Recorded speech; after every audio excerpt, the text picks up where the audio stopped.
record. Hi, Phil. How are you? I'm fine, thank you, Yehuda. How are you?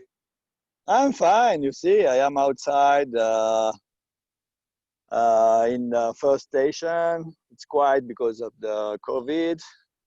It's very nice. But very nice. Some people are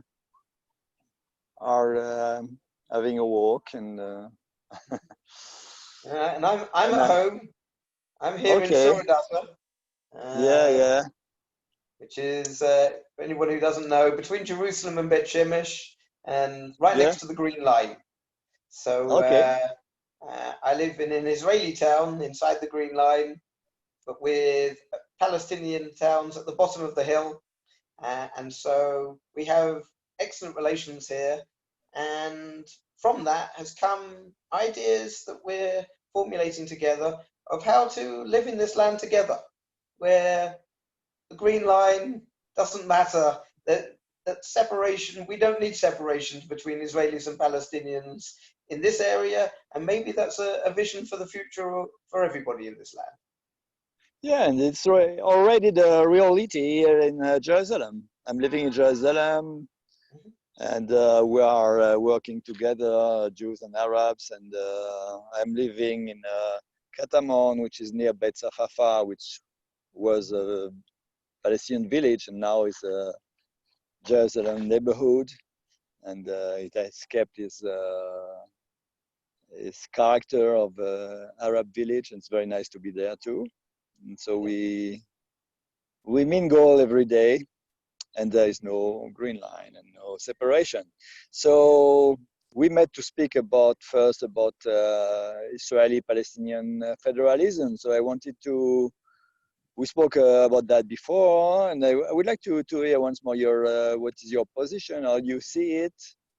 Maybe there is some differences between us. I'm interested. Sure.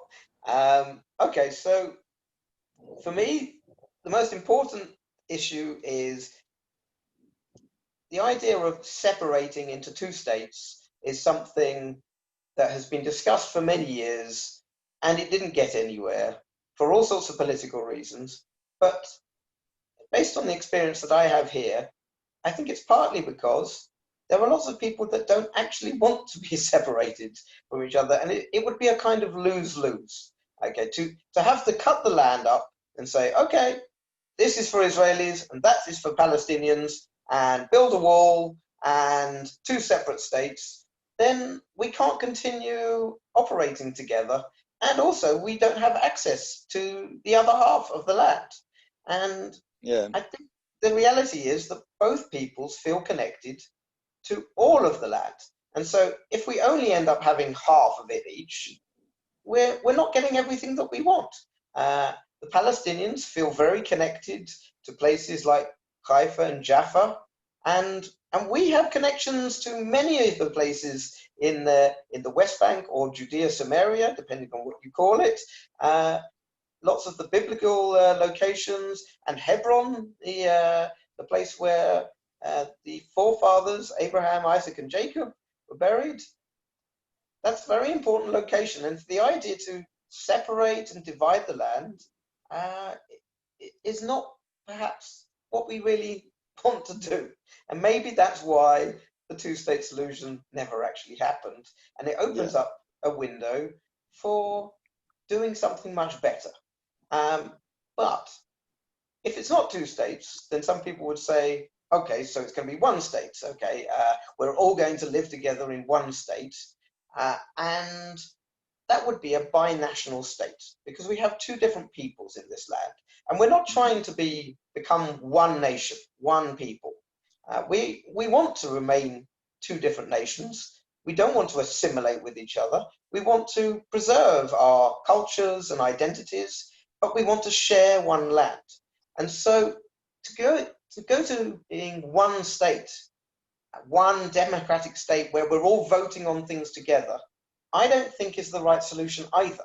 So if we were to try to do a one state where everything is equal and we're all in the same boat together, then that means we're going to have to compete with each other for influence. and also possibly over demographics. The situation would change if one day there are more Arabs in this land than Jews, and that would change the political positions, and that would make the Jews afraid of their future, and we don't want to be in a situation where we have to compete. So if it's not going to be two states and it's not going to be one state, there are options in between one state and two states, which are various federal arrangements. And the easiest way to think of it is two states in one state kind of thing. Okay, it means that for some things we act like we're one state, which could be the economy, for example. If we benefit from working together, then we should keep the economy connected. And we already have one currency, the shekel, and I don't think there's any need, or I haven't heard of anyone suggesting that the Palestinians need to create their own separate currency. So currency and economy, we should be like we're one state. But there are other things where we should be like two states, because Jews want to be self-governing, and Palestinians are an independent people who deserve to be self-governing too.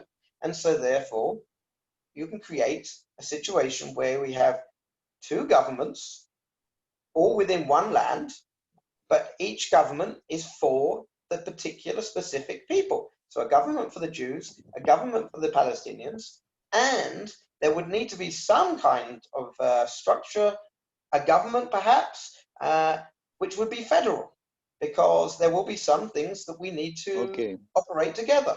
The economy, as I already mentioned, but things like environment and infrastructure, roads, electricity, water. It's very hard to divide these things, and why would we want to divide these things in this land? So those should be managed centrally, federally. And also I would suggest security is something that is going to need to be managed centrally. We already have security coordination between Israelis and Palestinians, and it has been very important across the years to avoid violence in this land, and that is something we should continue. So these are the basic principles of the way I see a possible federal future. The key thing is that there are some things where we will be together, and there will be some things where we will be separate. Do you agree with my formulation that there should be a self-determination, national self-determination for both people inside the federation? Yes, I see that there are two peoples, two nations who need self-determination and self-governance, but there also needs to be you see what I mean? Together. Self-determination meaning self-rule. Yes, absolutely. I don't think, based on the Jewish Israelis that I know, the idea of us being no longer self-ruling would be a very scary prospect for most Israeli Jews. And therefore, we don't need to do that. Jews can be self-governing and Palestinians can be self-governing. And yet we can live in this land together at the same time as being self-governing. So sure, I completely agree with you there.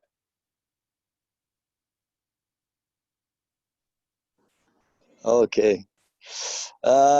You see, I have a phone call. It's a problem. Yeah. So we were on about this question of self-determination. And to have self-determination, I think that it means that the federation should be defined as supranational. Meaning that there is a level above the nations that are recognized as nations, and who are not going to form one new nation, Israeli-Palestinian one or something mixed. Correct. Okay. Absolutely. We're not trying to form one nation. We stay as two nations, but the nature of exactly where the sovereignty should be isn't something totally clear to me yet. As I understand it, the two basic models of federalism are a federation where the sovereignty is at the top and there are states below it. So the United States of America is an example where it's a one country, one federal country, and these states like California and Texas are below that federal level, and the sovereignty is above. Whereas the alternative is a commonwealth where the sovereignty is below, such as in the European Union, where France and Germany are sovereign nations within a collective umbrella that is the European Union. Now, for me, I don't personally want to get too troubled by whether this should be a federation or a confederation, because people argue about that quite a lot. And for me, what's much more important is to work out what things we want to do together and what things we want to do separately. And I get the feeling it's going to be a mixture, somewhere a hybrid of federation and confederation. Because, for example, I've already said that one currency, and I would also suggest one army. Okay, the idea of having more than one army in this land opens the door to all sorts of very bad possible future scenarios. Okay, the idea of having two armies in this land means one day, heaven forbid, they would actually fight each other, and that would be a disaster. So I would strongly suggest, I'm happy for anybody to try to tell me otherwise if they feel differently, but most people I've spoken to suggest, yes, one army is what we should have here. And maybe it needs to be a collective federal army. Exactly what we're going to do, we don't know, but it should be one army. Okay. However, when it comes to representation at the United Nations, it seems as though we need two seats at the United Nations because we are two peoples, and neither one of the peoples is willing to merge their voice on the international stage with the other people.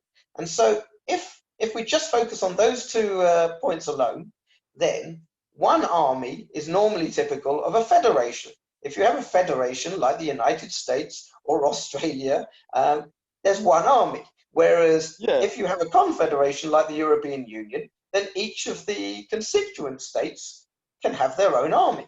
And so because one army means one sovereign. Yes. Now, for me, sovereignty is, I don't know whether sovereignty is about the army or whether it's about how many parliaments there are or whether it's about how many seats there are at the UN. So for me, I'm saying I think there should be one army, but two seats at the UN and two parliaments. Now, I don't know whether you want to call that a federation or a confederation.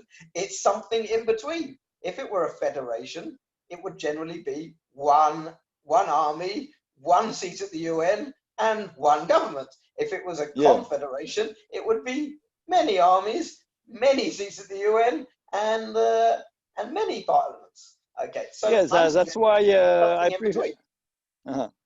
That's why I prefer to call it a supranational federation, meaning that there is a recognition of the fact that there are different nations. They can really have a voice outside in the UN or in the international instances and organizations. But having one army means one sovereign, and one sovereign, this sovereign has to be supranational. So the stress is more on one federal state, which is composed of subunities. It can be two states or even more with other national groups too. They have their own autonomy. So let's not just try to decide exactly what we're going to call it, because I don't know. I'm aware, for example, that a lot of the Palestinians that I work with are more keen, more open to the idea of a confederation than a federation at the moment. Okay, it's very important for them to feel independent.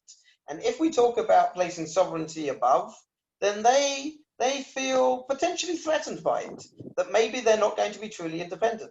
And actually, I've spoken to quite a lot of Israelis that are also afraid of the federal layer being too strong. Because if, for example, we were talking about that the Israeli government is down below and the Palestinian government is down below, and there's something above it, which is supranational and federal, some Israelis will feel, wow, hang on, we don't want this this government above us that can maybe tell us what to do, the way that the bureaucrats in Belgium sometimes give orders to the countries within the European Union. And so they don't feel sovereign enough anymore. So it's something that is a sensitive issue. So personally for me, I choose not to worry about exactly where the sovereignty is.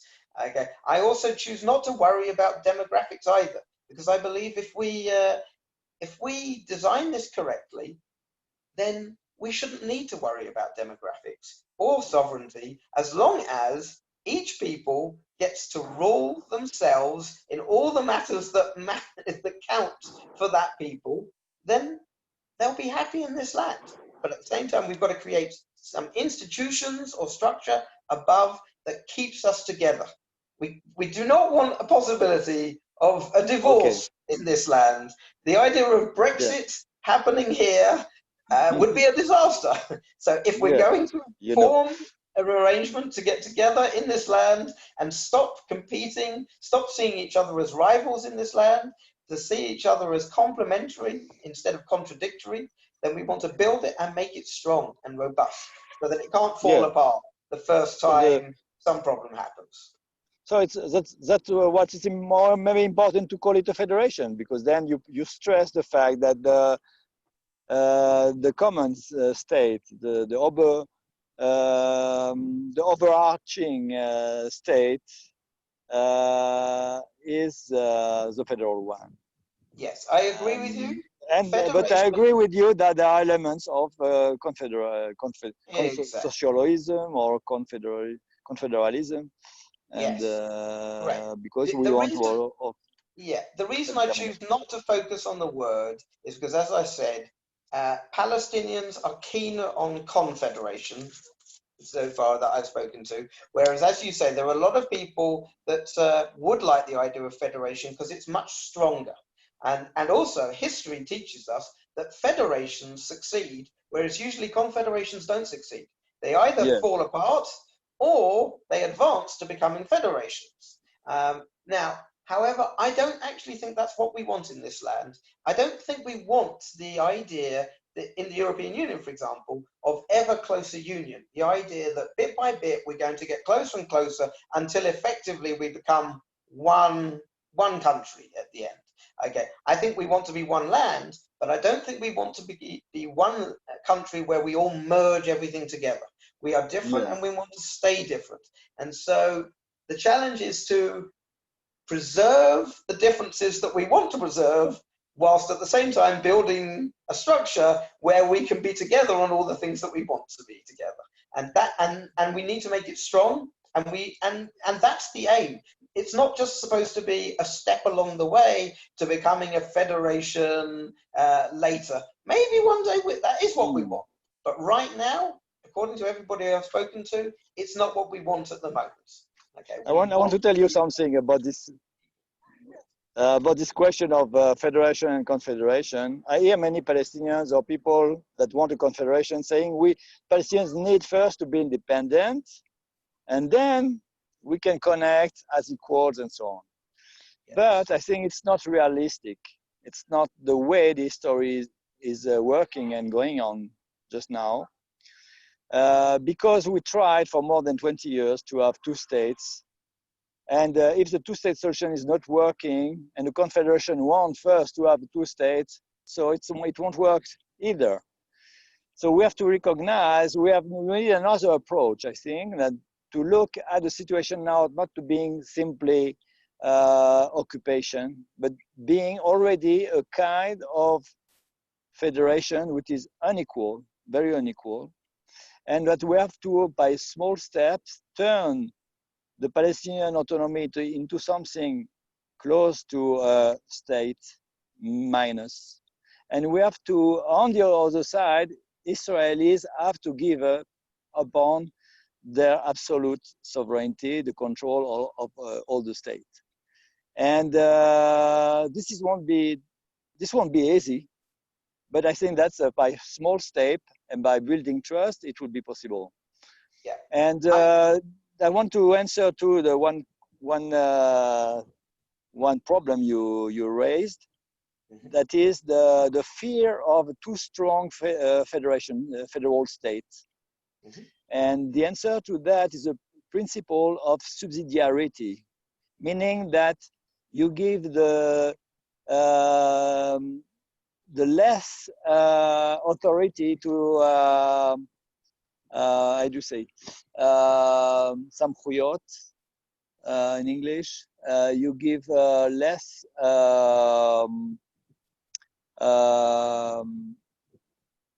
field of action to the higher level. You give the most to the lower levels.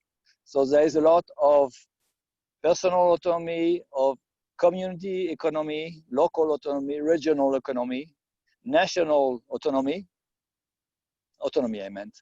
And what is left for the federation is just protecting the external borders, connecting and balancing between the two national states, having a fair right of veto or a representation of the both nations, and dealing with like you said, with the roads and all the common networks of energy and a fair sharing of the natural resources.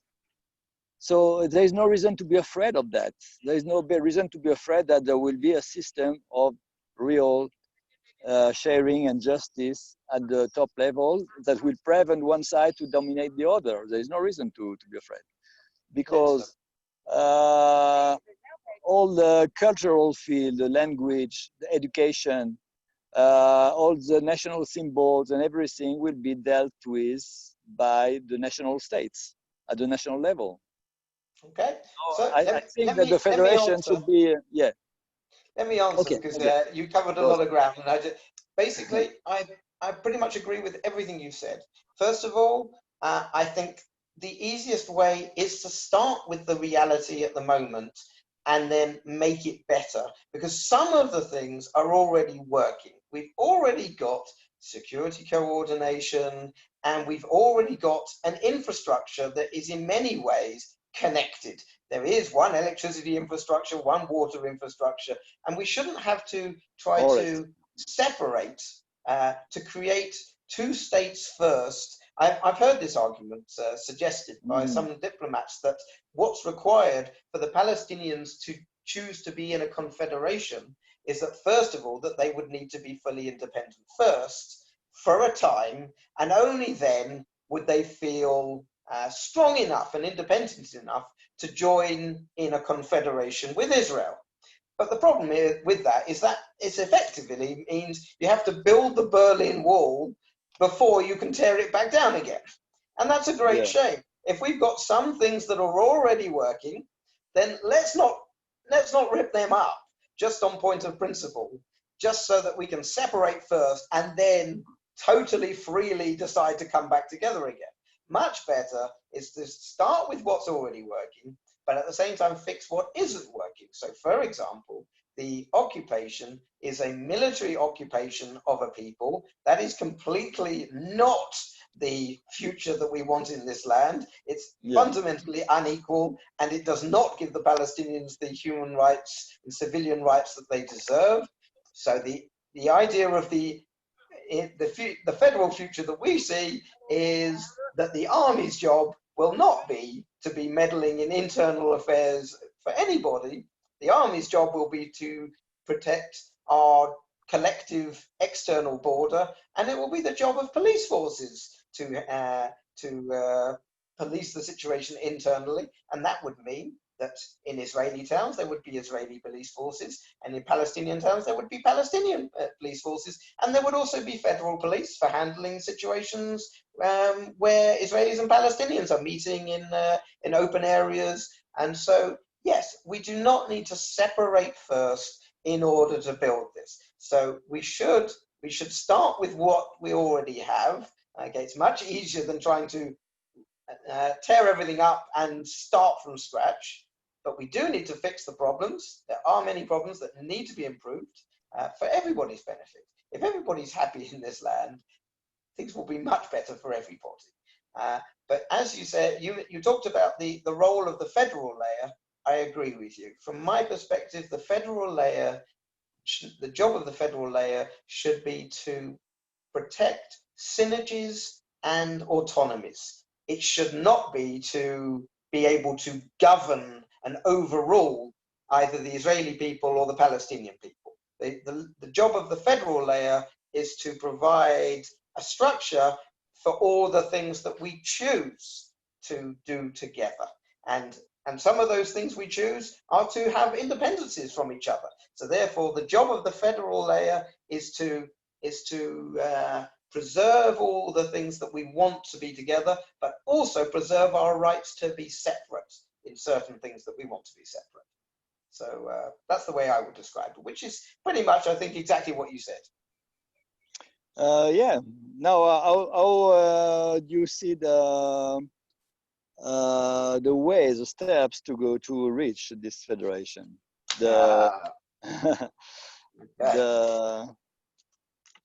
I would suggest the first thing is to make people aware of this possibility. Mm-hmm. There's far too many people at the moment who haven't considered the possibility of Israeli-Palestinian federalism.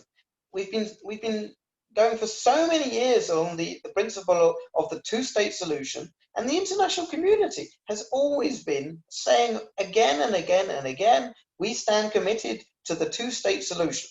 And so nobody's really been talking about the other possibilities. Now, I said that another possibility is a one-state solution, and I hope we don't go that way either, because I don't think that's going to give us what we need. We do need autonomies. Even within Israel, you see that there are different kinds of Israelis that don't want the same things as each other. The ultra-Orthodox and the secular Jews really do not want the same things, and they are asking for different rules in their different towns. And federalism is exactly the way to create something like that, so that every different kind of people can get rules that work for them. And so you don't have to end up fighting for a one-size-fits-all approach, where therefore the ultra-Orthodox will be fighting for Torah-driven law, okay, which would work for them, but would not work for secular Jews, and wouldn't work for Muslims and Christians in this land, okay? And in the same way, the secular Jews might be fighting for a purely secular system, but that might not work for religious traditional people in this land. So the idea of federalism is a solution not only to the problems between Israelis and Palestinians, but it could also be a solution to the internal problems within Israelis and within Palestinians. So you suggest that should be legal autonomies yes. Inside Israel of different Jewish tribes. Yes. Only up to a certain level. It is existing, in fact, but not recognized. That's the fact. So we should begin to recognize the reality. Exactly. And what about many people don't know that the Sharia belongs to the Israeli legal system. Mm-hmm. There are Sharia tribunals and in Israel, so there is already this autonomy and cultural autonomy for the Palestinian citizen of Israel. Mm-hmm. Well, how do you see the role of the Israeli Arabs, how they are called in Israel by Jews, or how they call themselves as Palestinian Arabs in Israel? Mm-hmm. How do you see their role in this question of federalism? I think the idea is that everybody should enjoy self-determination and should be free to call themselves whatever they want to, and govern themselves locally according to their local customs and religious or secular laws. But the key thing to make it clear is that none of those people get to then enforce those rules on anybody else who's not part of that community. And so if we've talked about Sharia law or Torah law, halachic law, then we need to make it very clear to anyone who's listening, don't worry, you are not going to be subject suddenly to halachic law or Sharia law if you are not a halachic or Sharia person. Okay, that is the thing we've got to get away from, this idea that it's all going to be one set of rules that applies to everybody, because then we're terrified to hear these words talked about and being made official and legal, because then, well, that's giving them strength, and then who knows what these people might then start being able to enforce those rules upon us all. And the whole point is, no, we make the structure strong to guarantee nobody can do that to anybody else. That's a great fear. That's a great fear among the secular Israelis. Absolutely. That if we speak about religion and recognize Sharia autonomy of different communities, then they will impose on everyone. And that's why there is another principle I think that we should stress. It is non-territoriality of the states or of the communities. I mean, the communities being defined by their population, by people, meaning that a religious Orthodox could live anywhere and live according to, or in a neighborhood or a village in a region where there is a majority of secular people, and yet he will follow his own laws, his own legal customs. So they should be free to do the same for the Palestinians. I mean, because I think that what is going on in the territories now in Area C, for example, is that where there are Jews, this is already Israel, even if annexation has not been officially done, and where there are Arabs, it is already Palestine. Because even in Area C, the Bedouins and Palestinian villages received all their receive services from the PA. So it's already existing, this kind of non-territoriality, aterritoriality, if you want, of the people, of the groups, of the nations. And, so that's the important point. And I think that if we understand that, nobody will be afraid. Yeah, because it's kind of personal autonomy. You take your community, your belonging where you want. Mm-hmm. If you are alone, or if you are in a group, or if you are with your village or your community or a neighborhood, and it's working like this, no problem. Yeah, I see Area C as an example of the way it could be, although it's got to be made equal, and at the moment it's not equal. Yeah. Israelis that live in Area C enjoy full rights, civilian rights. The Palestinians that live in Area C do not. That has got to be fixed. But I have no problem whatsoever with the fact that there are Jewish towns and Palestinian towns next to each other, sometimes even sharing the same name. There are two different Tekoas, okay, a Jewish Tekoa and an Arab Tekoa, and that's great. And if there were to be economic relations between those, then it's a win-win for everybody.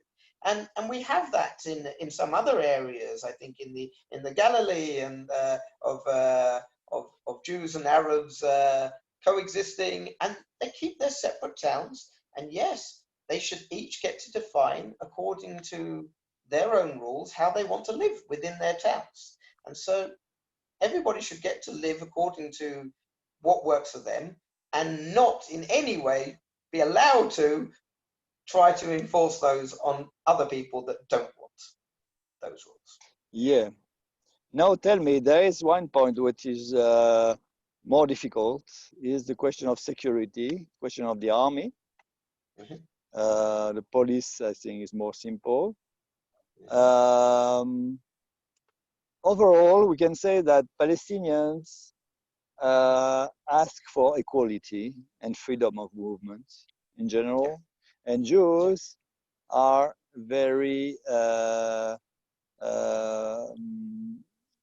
caring about security, their own security. They are afraid of losing their security and being dominated later.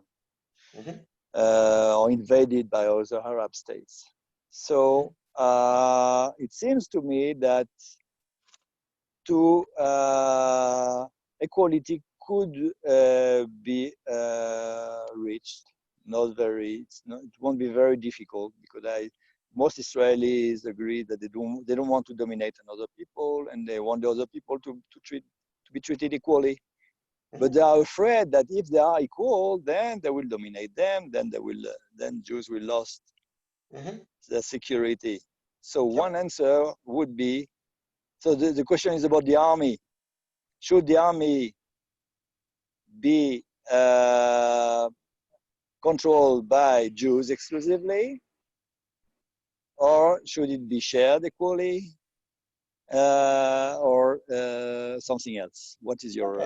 So my answer would be: at the moment already, the Israeli army is not solely Jews. There are Arabs that participate in the army, Bedouin. There are Druze, and yes, there should be no reason why we couldn't participate jointly. But I understand fully that Jews would be afraid of it. As you say, Jews are primarily concerned about security, and yes, whatever path we choose, it should not jeopardize security. Security is good for us all in this land. Opening the door to any kind of violence, but internally within amongst Jews, internally amongst Palestinians, or between Jews and Palestinians, none of that is good. We want to make it strong. We want to guarantee autonomies and synergies, like the benefits of working together, but also we want to guarantee security. And I am well aware that for a Jewish audience, if this doesn't guarantee security, then it's a no-go. Okay, we won't be able to sell it to them. So it's got to be strong, and Jews cannot feel threatened by this. And similarly, I've already mentioned, Jews currently do feel threatened about the demographic possible future in this land. We need to fix that. We need to make it clear in advance that no, okay, you don't need to worry about that. Whatever happens, Jews will be self-governing, and Palestinians will be self-governing. It doesn't matter how many of each there are in this land. They are two peoples that will be guaranteed self-determination and self-governance forever, according to this structure. And we will also guarantee security, and we will work together.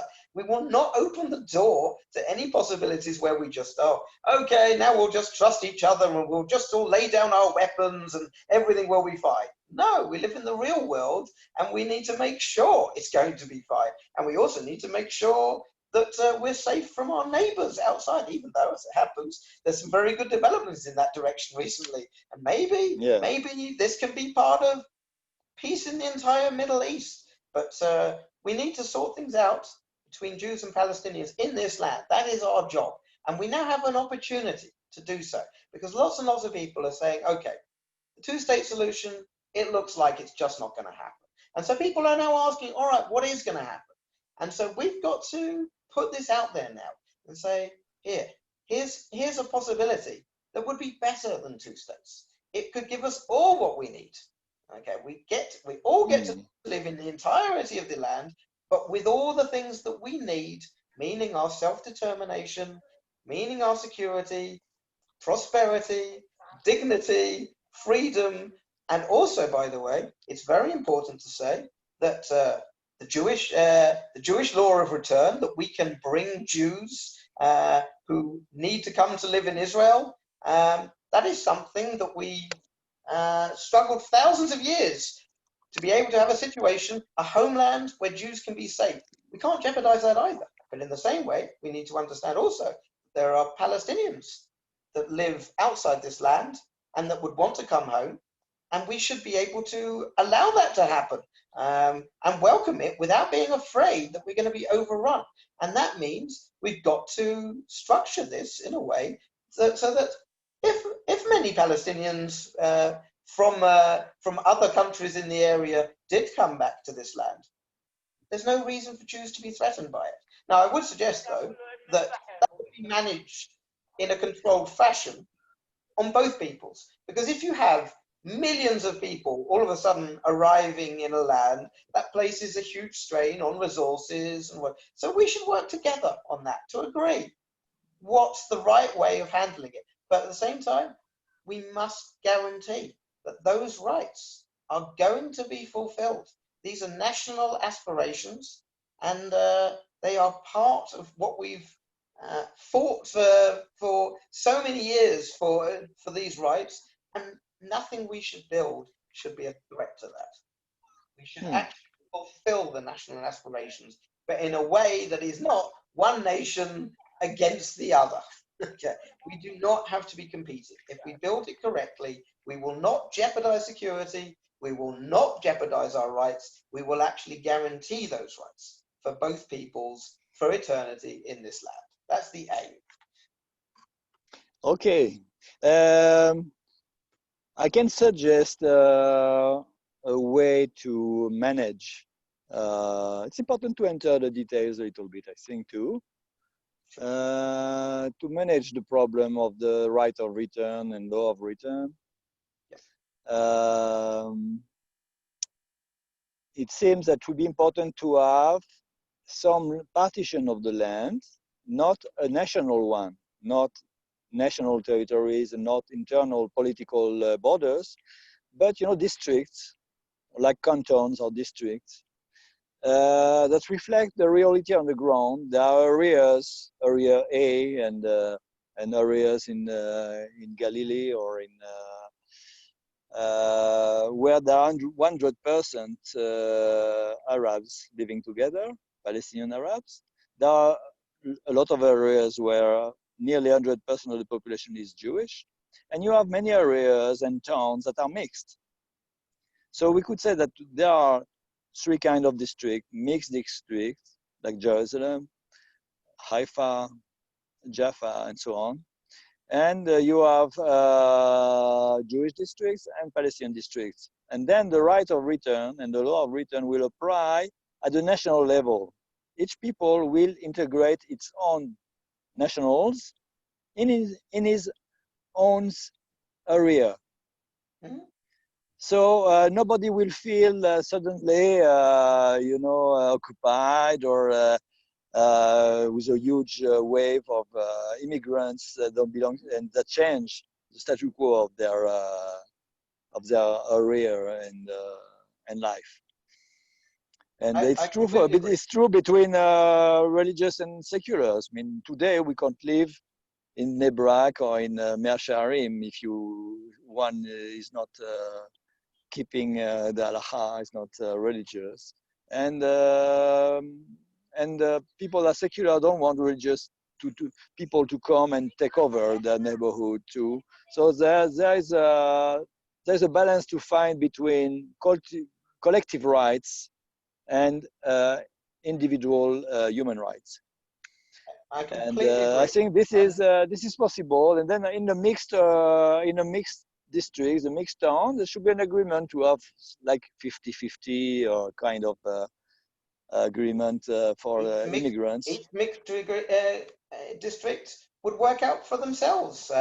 You might have mixed religious Jews and religious Muslims and Christians in one, or you might have another mixed area which is totally secular, Jews and Palestinians living together. Yeah. There could be all kinds of different district types, and each of them should work out what works for them. And as you say, there will be some areas which are purely for religious, ultra religious people, and I respect their right to have that. If they want to, in those towns, live a totally traditional life, and they want to have rules that people need to be modestly dressed if they want to come and visit those towns, I completely respect that. I don't think it's the right of. I'm a secular person, by the way, and I don't feel I have the right to say to any religious town, we have a right to come into your town, dress the way that suits us. We don't have that right. And in the same way, though, they don't have the right to come to our towns and dictate what we do. For example, if we want to have public transport running on the Sabbath, on Shabbat, then in secular towns, that should be permissible. And we're going to have to make sure we reach an agreement on that. Okay, we need to respect each other's way of living, and then there's no problem. As you say, you have different districts operating under different local laws, and then Yeah, it means that there is a contradiction. There is a contradiction between absolute, total individual human rights and collective rights. I mean, it's somehow it's a limitation on the freedom of movement when you can't. I can't ride with my bicycle, my car in Mea Shearim, or so I'm limited. But I respect that. And I'm not going to eat my sandwich in front of a Muslim during Ramadan in East Jerusalem. It's a kind of respect. So I think most of Israelis and Jews and Arabs agree with that. But there are extremist leftists or extremist rightists that don't want any limitation or either on collective rights or individual rights, and we have to find this balance. Yeah, as you say, there will always be some people who are very ideological and aren't willing to compromise on their principles at all. But my experience is the vast majority of people in this land are would be happy to live and let live if they could get to live their way of life in their towns without being threatened by anybody else. Yeah. That is what the vast majority of people, both Israelis and Palestinians, want in this land, and that's what we've got to build here. And then we'll deal with some extremists who might even be criminals that would want to attack this. As I said, we've got to make it strong. We mustn't make it in any way vulnerable to the extremists deliberately blowing it up, so that all of a sudden we then say, oh, look, it can't work, forget it, let's just separate. And we mustn't allow that to happen. We've got to be strong. So in that respect, I agree with you. We need to be like a federation in that respect. We must be strong.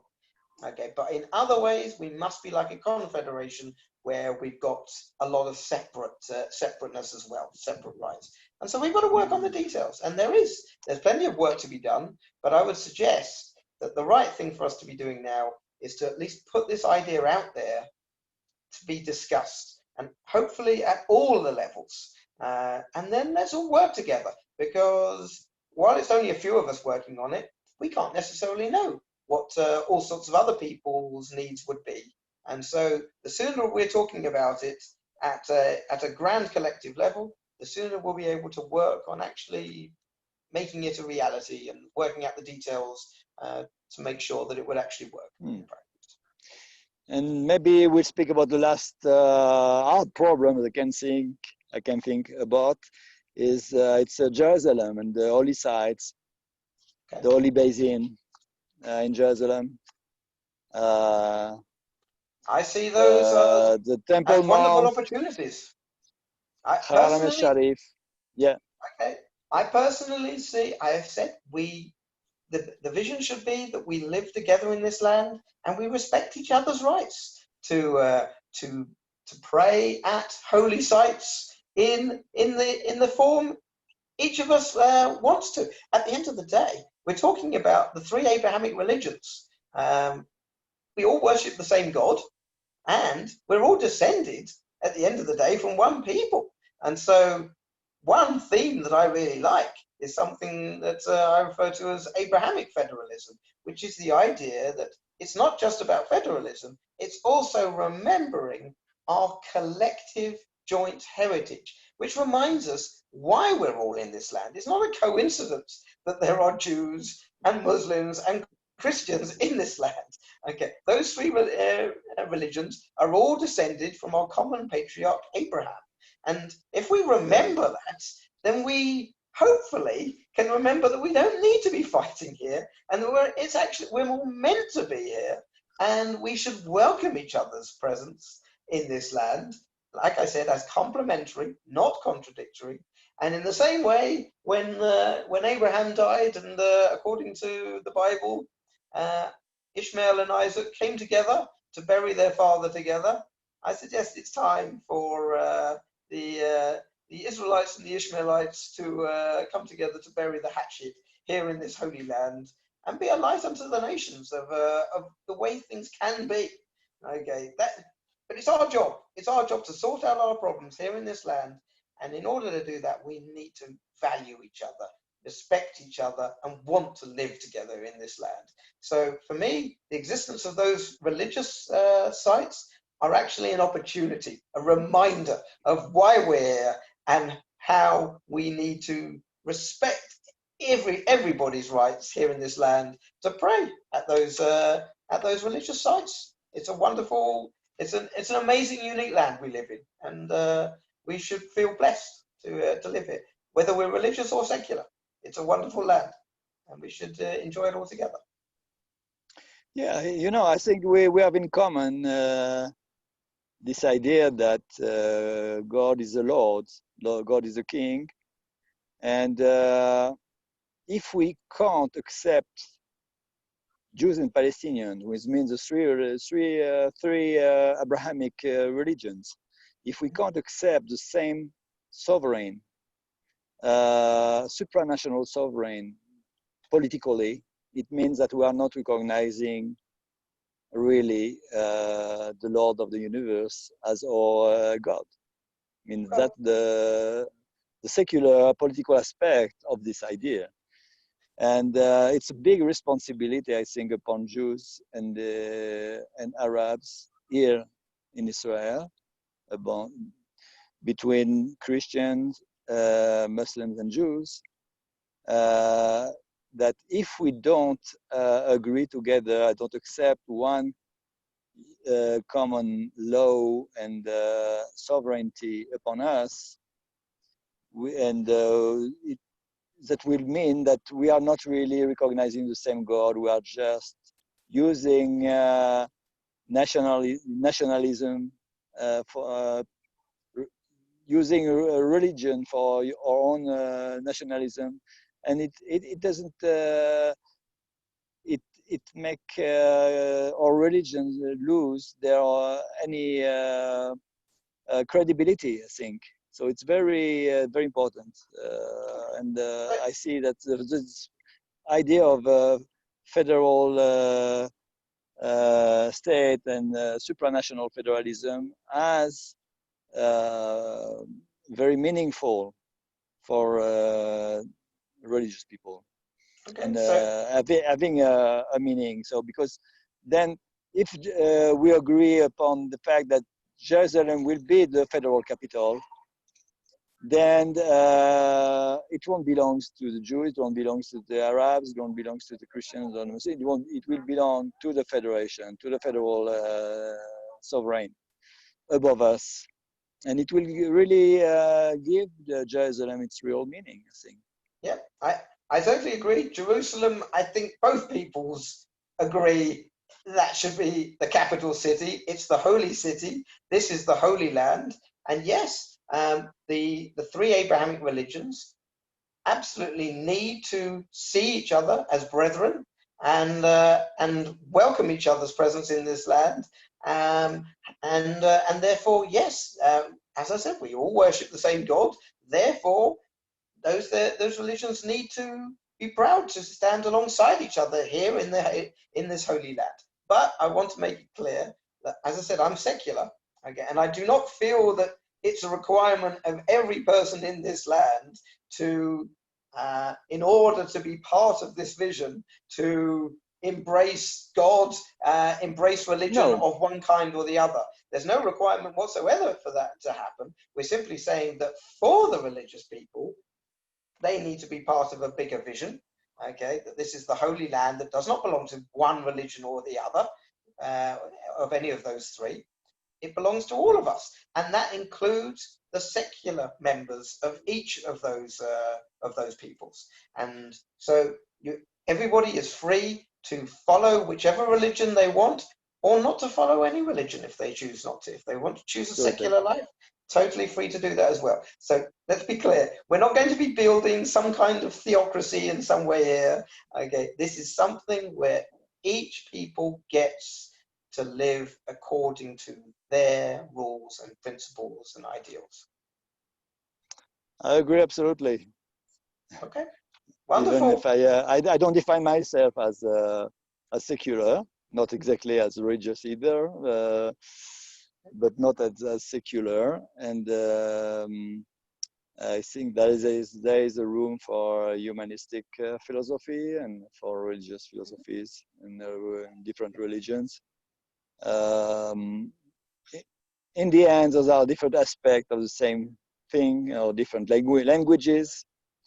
And it's important to speak in these different voices and different languages. It is maybe the federalistic language.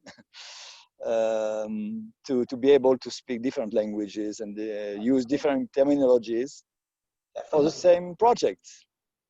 That's why we are different groups. We are different associations and groups in the same federalist movement we are building now. We are building Israeli-Palestinian movement, and we have meetings between Israeli Jews and Palestinians from Israel and from the territories. And hopefully it will become bigger. Absolutely. I hope anybody that sees what we're talking about today and what we're going to talk about in the future wants to become part of it and become part of the debate and part of building it, because it's a vision with hope. And I think there's a real need for that in this land at the moment. There's a lot of people who've given up and just don't believe that there's ever going to be peace in this land. And it's a shame, because I think it's very possible to have peace in this land. I would even go so far as to say it's inevitable that in the end we will sort this out. But I would really like that we do it sooner rather than later. And we've got an opportunity to do that now. There's people are asking, okay, what are we going to do now? So let's put this out there and let's start discussing it. And hopefully then we can actually all start working together to make it happen. Yes, Phil. Because in our meetings, we see that there is no conflict at the individual level between Jews and Arabs here, and between Israelis and Palestinians in general. The conflict is more at the political level, at the nationalistic level, by fears that are developed on each side, and a lot of fantasies too. And the past has taught us that things can turn very bad. So there's a lack of trust, and we have to work on that. Yeah, but hopefully hope and belief instead of fear and despair and distrust. I've seen amazing things in the area where I live, where things have changed dramatically for the better by working together.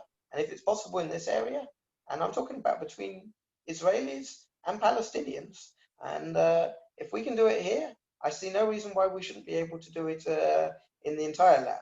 But as you say, there's got to be political will as well. A lot of people on the ground are open to any possibilities that would just give them the quality of life that they're looking for and the freedoms and I've heard people say 1 state, 2 states, 10 states, doesn't matter as long as we get to live the way we want to live. So yeah, we've got to open that up and get it to the political level as well, because there's been a lot of stuckness.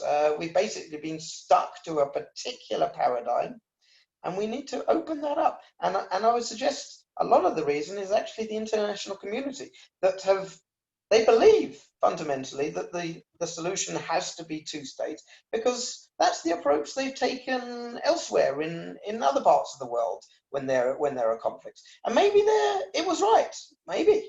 Okay, but what we're saying here in this land is that is not the solution that works for us here.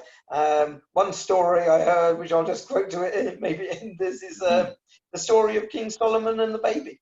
The mother that truly loves the baby doesn't want the baby cut in 2.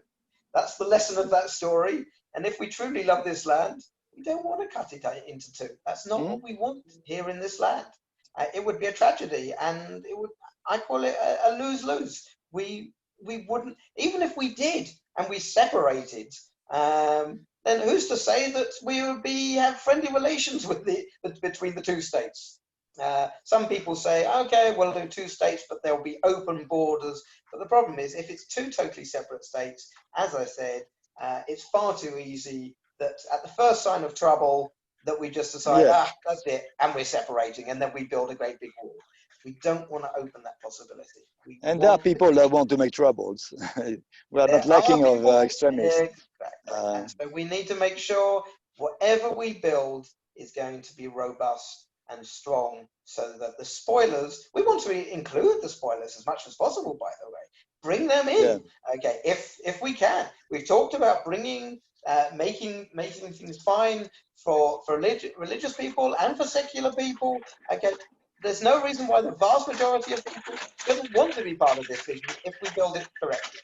But as you say, there will always be some people with other interests that aren't interested in peace. And so we've got to be strong and stand together against people that would want to spoil that vision of a prosperous, happy future for all of us and for generations to come. Okay, Phil, I enjoyed speaking with you. I think we spoke about many aspects of Israeli-Palestinian federalism, the one we promote, and all different versions close to it. So maybe another time we'll speak about your own experience between Palestinian village and settlements and where you live.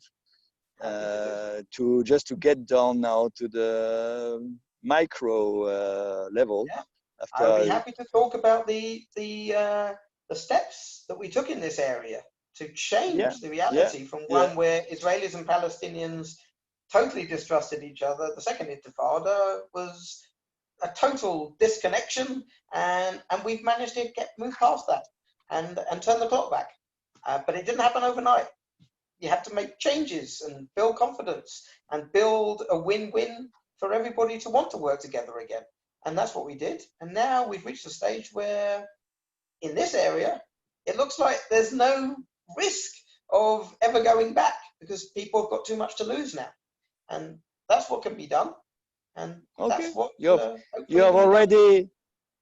already done the federation. We have already done the federation at the local level. In a small example, exactly. A small pilot project. But exactly. It's a proof of concept. It's doable. Yeah, exactly. Proof of concept. Exactly. Okay. Until next time. Thank you very much. Happy New Year and see you. Bye bye. Cheers. See you soon. Bye. Bye bye.